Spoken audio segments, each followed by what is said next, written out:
protection, and those basic rules of data protection are not an imagination of some politicians. They are inscribed in the treaties of the European Union, so they are fundamental rights at all levels of policy making.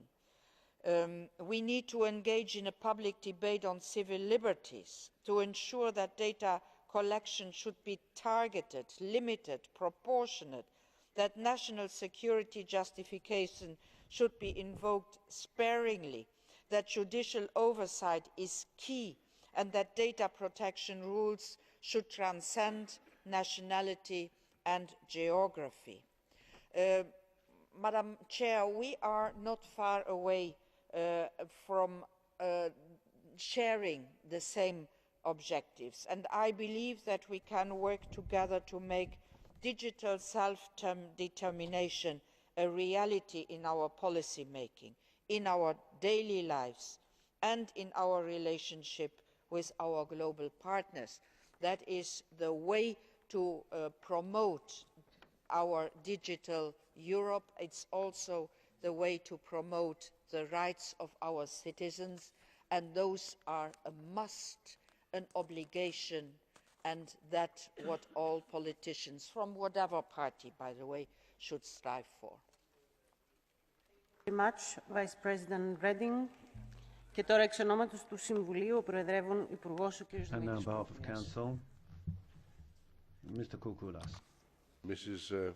Chair, the chairman that was presiding this meeting before you drew my attention to a possible lingual lapsus that I might have said on the other side of the channel instead of the other side of the Atlantic.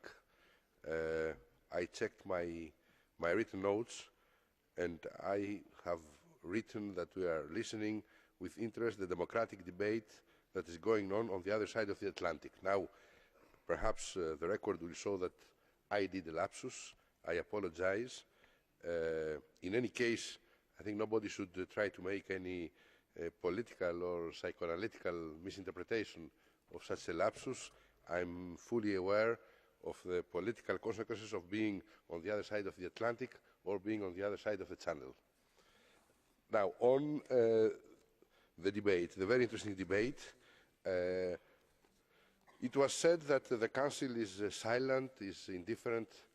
I just want to remind once again that the Council, the Member States and the Commission have, together with the United States, set up a EU-US ad hoc working group on data protection, which was tasked to look into the legal framework for the US surveillance activities impacting on persons resident in the EU.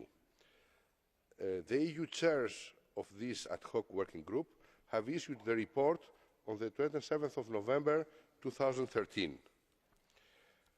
More generally, I think that it is in the interest of both sides of the Atlantic to clarify this issue, because if citizens are concerned about the processing of their data by private companies or public authorities, this might affect their trust to the digital economy, with potential negative consequences on growth. So this is also true for the US companies. Indeed, trust is key to a secure and efficient functioning of the digital economy.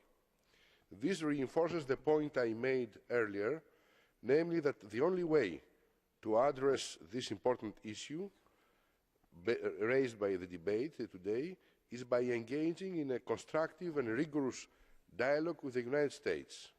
The EU and the US cherish a strategic partnership based on shared values, as well as a close, wide range of cooperation in all possible fields. Mutual trust can only better serve this valuable partnership. Thank you very much. Thank you very much, Minister, and thank you for the clarification, although evident. And now it's up to our rapporteur, Claude Moraes. Thank you, Chairman.